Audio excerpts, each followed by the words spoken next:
Hello guys, कैसे हो आप सब। आशा करता हूँ कि आप बढ़िया ही होंगे। तो गाइस, कैसा रहा आज का ट्रेडिंग सेशन, प्लीज़ कमेंट करके ज़रूर से बताइएगा। हालांकि आज मार्केट क्यों गिरा, इसके पीछे दो रीज़न हो सकता है, जिसमें से एक तो बहुत ही ऑब्वियस रीज़न है, शायद आप में से बहुत सारे जिनको मालूम भी होगा।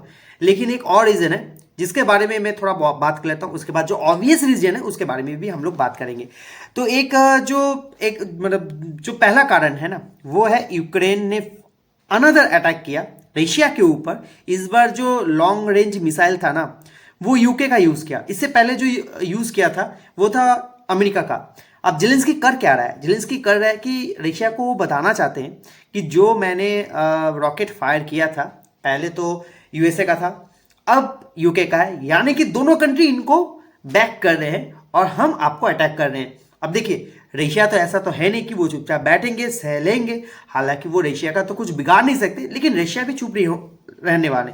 तो रशिया भी कहीं ना कहीं अटैक करेंगे। अब कब करते हैं, कैसे करते हैं, वैसे तो सुनने में आया है कि रशिया हेवी अटैक कर रहा है, हेवी बमबारी कर रहा है।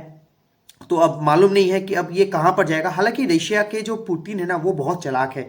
वो जेलेंस मतलब देखिए, अब मैं यहाँ पर कंपैरिजन नहीं कर रहा हूँ, पर मुझे लगता है कि जेलेंस्की कहीं ना कहीं थोड़ा सा ना मतलब मुझे लगता है कि वो बेवकूफ़ है। उनको पता है कि वो रशिया से नहीं ज़्यादा उलझ पाएंगे, तो वो कोशिश कर रहे हैं कि जितना डैमेज हो सके उतना वो करे। अभी बात ये है कि भाई, यदि रशिया के भीतर जाकर यदि वो अटैक करते हैं ना लॉन्ग रेंज मिसाइल के जरिए, तो कहीं ना कहीं रशिया को ना न्यूक्लियर वेपन यूज करने के लिए वो उसको ट्रिगर कर रहा होगा। हालांकि न्यूक्लियर जो यूज करने से पहले रशिया के पास बहुत सारे ऐसे मिसाइल हैं जो कि वो शायद यूज कर सकता है, क्योंकि अंतिम जो चीज होता है वो न्यूक्लियर पावर होता है, ठीक है ना, न्यूक्लियर वेपन होता है। तो शायद मुझे नहीं लगता कि पुतिन करेंगे, क्योंकि पुतिन के पास ना बहुत तेज है।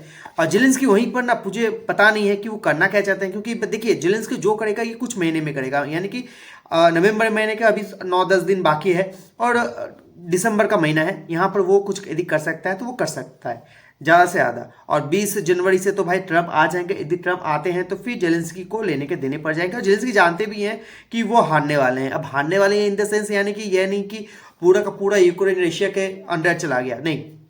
जितने भी जगह रशिया ने एक्वायर किए हैं वो अब रशिया का पार्ट हो जाएगा। बाकी जितने भी जगह बचा हुआ है उसको वो यूक्रेन के पास ही रहने वाले हैं। अब बात यह है कि भाई, मतलब ऑब्वियस रीजन है ना, तो यहाँ पर हिसाब किताब वही देखने को लग रहा है कि वो यूक्रेन हार रहा है। तो इसी कारण के कारण मुझे लगता है कि मार्केट थोड़ा सा रिएक्ट किया है, क्योंकि यूएस मार्केट में, यूरो मार्केट में, सभी जगह पर इसका इफेक्ट देखने को मिला था। अब इंडियन मार्केट में इसका इफेक्ट तो पड़ने ही वाला था। लेकिन आज एक और न्यूज आया, जिस न्यूज के कारण ना पूरे मार्केट को ना एक नेगेटिव सेंटीमेंट के तरफ ढकेल दिया। वो था अदानी का न्यूज। आप लोग में से बहुत सारे जिनको आपको पता ही होगा कि भाई, अदानी से तो हर वक्त कुछ ना कुछ निकलते आता ही है, और अदानी से जो भी न्यूज आता है वो कहीं ना कहीं मार्केट को इफेक्ट करता है। और अदानी के जितने भी स्टॉक है ना, उसमें अच्छा खासा गिरावट देखने को मिला है। अब देखिए, मेरे हिसाब से अदानी का ना दो ऐसा स्टॉक है जो कि मेरे हिसाब से तो सही लगता है। आज उसमें भी अच्छा खासा तगड़ी वाली गिरावट देखने को मिला। अब तगड़ी यानी कि आप देखिए, अदानी एंटरप्राइज और अदानी पोर्ट, ये दो कंपनी है जो कि अदानी ग्रुप का ना कैश काउ है, यानी कि अदानी यहां से सबसे ज्यादा रेवेन्यू जनरेट करते हैं, प्रॉफिटेबल बिजनेस है, ठीक है ना। अब अदानी इंटरप्राइज में 22.61% का गिरावट हुआ है। 22, आप मतलब आप इमेजिन भी नहीं कर पा रहे हैं कि 22%। देखिए, सभी कहते हैं कि 20% का सर्किट लग जाता है, वो एफएनओ वाले स्टॉक में नहीं लगता है। जो एफएनओ में नहीं है उसमें 20% का सर्किट लगता है। जो एफएनओ में है ना, उसमें कोई सर्किट नहीं होता है। वो चाहे तो 100% भी गिर सकता है, हालांकि 100% गिरता नहीं है, पर गिर सकता है, ठीक है ना। अदानी पोर्ट जो कि 13.57%, यानी कि करीबन करीबन 13.5% तक गिरा है। बाकी Adani green 19%, Adani power 9%, Ambuja cement 12 approx%, Adani energy 20%, Adani total gas 10%, Adani Wilma 10%, ACC cement 7.25%, और एनडीटीवी जो कि छोड़ो, उसको हम अलग रखते हैं।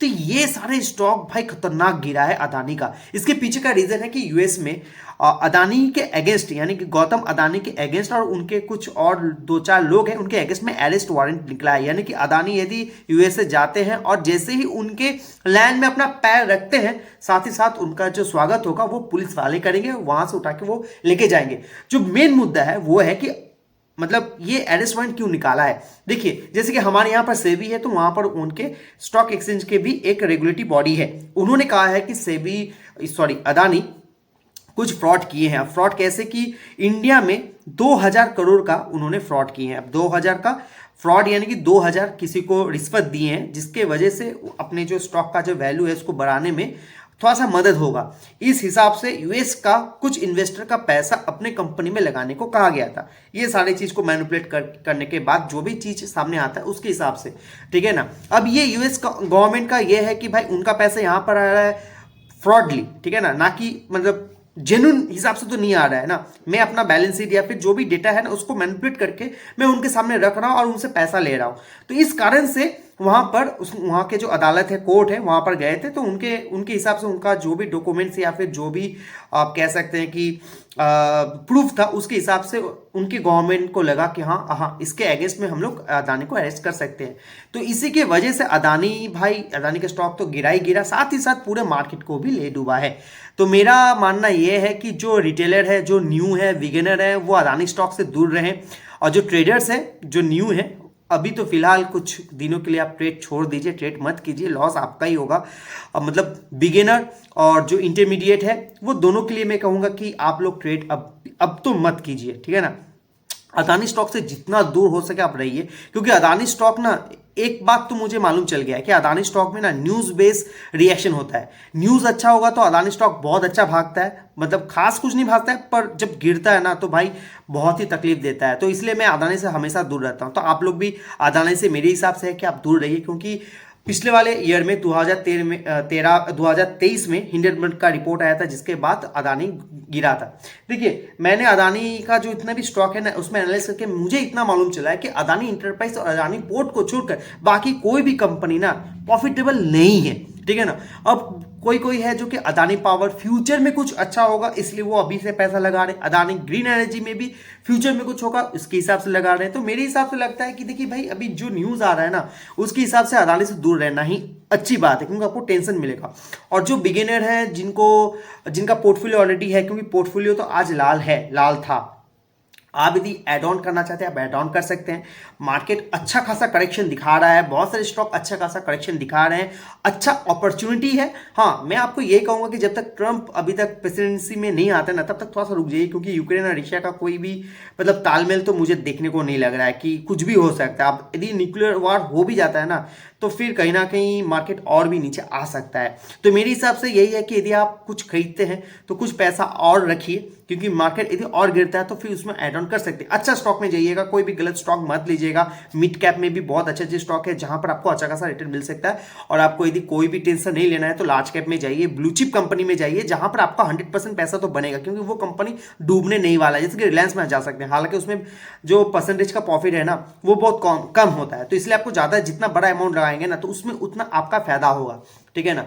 मार्केट ऑलरेडी मुझे लग रहा था कि 23,500 के नीचे तो नहीं आने वाला है, लेकिन आज ही 23,500 के नीचे जा चुका है। हालांकि बीच में तो मार्केट ऊपर की तरफ गया था, फिर उसको होल्ड नहीं कर पाया और 500 के नीचे आके क्लोज हो गया। अब कल का दिन बहुत इंपॉर्टेंट है, देखना होगा कि कल का दिन मार्केट क्या इससे भी नीचे आता है या फिर इसी रेंज में घूमता है, या फिर हल्का फुल्का मतलब तेजी कह नहीं सकते, आप कह सकते हैं कि 23,500 का लेवल वो फिर से अचीव कर वहां पर रुकता है। ये देखने वाली बात है, क्योंकि 23,500 से यदि नीचे गिरता है ना तो 23,000 में फिर आके रुकेगा, और 23,000 को यदि तोड़ता है ना तो फिर 22,000 के आसपास, 22,500 है एक सपोर्ट लाइन, बट मुझे नहीं लगता कि 22,500 के, हाँ 22,500 एक सपोर्ट लाइन है, तो मुझे लगता है कि 23,000 में आके वो रुक सकता है। तो ये कुछ इंपॉर्टेंट सपोर्ट जोन है मेरे हिसाब से, मुझे जहां तक लग रहा है, तो उसके हिसाब से मैं आपको कह सकता हूं। और ग्लोबल न्यूज के बारे में यदि हम बात करें तो भाई देखिए, अभी अमेरिकन का जो मार्केट है ना, डाउ जोन्स पॉजिटिव में चल रहा है, नैस्डैक नेगेटिव में चल रहा है, ठीक है ना।